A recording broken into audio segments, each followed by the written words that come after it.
के झाड़ के एक टोकी देखे लू काहे तू निहार के। अरे बोला हो चली जब अपन बबरिया के झाड़ के एक टोकी देखे लू काहे तू निहार के। सुना ना रे अपना सुनर बड़ा चेहरा बोल लेखा तो हार बरे राजा जी। अपना सुनर बड़ा चेहरा बोल लेखा तो हार बरे राजा जी।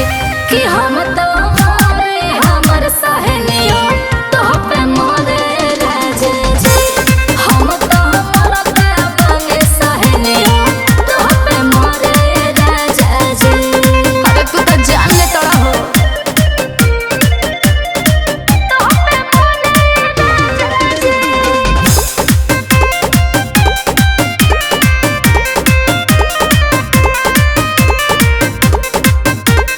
कौन खूबी बा हमरा में धनी हो साफ तू बतावा। सब बा अतना तारीफ के जनी तू तार पर चढ़ावा। अरे हमरो बुझाता का कहे ए जी सुना ये सैया जय हो जान तोहरा के कहीं जे बोलाई। अच्छा दिनों राती रहे फेरा में लागता तोहके फसाई। कबो ना होई उ रिलेशन में अच्छा। काहे पड़ तारूडी पर है सन में। माथा ठीक रखे के बा बुझाई। अरे रोवन कहतनी जहाँ चले तहाँ बड़ाई खाली तोहरे करे राजा जी। जहाँ चले तहाँ बड़ाई खाली तोहरे करे राजा जी।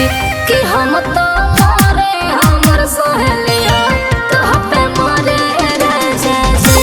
हम तो मोरे अपने सहेलिया तो पे मोरे राजा जी।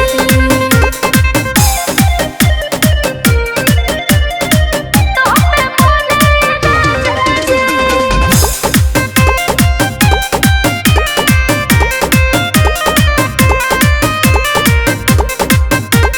तोहरे हई हरदम तोहरे रहम तू ही हऊ जिंदगानी। आई हो दादा काहे अतना टेंशन लेलू बोलाए हमर रानी।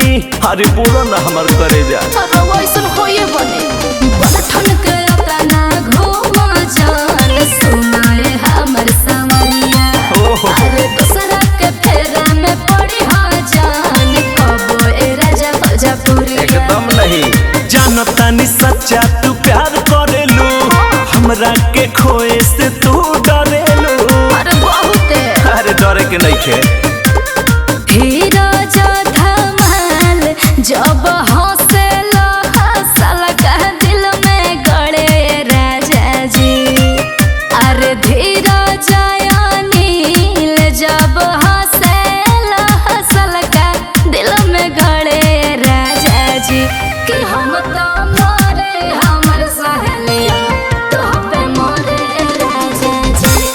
हम तो मोरे अपने सहेलिया तो पे मोरे राजा जी। कहीं जाई मत घर ही रही। अरे तो घरे रहला से पेट ना नु भरी। अब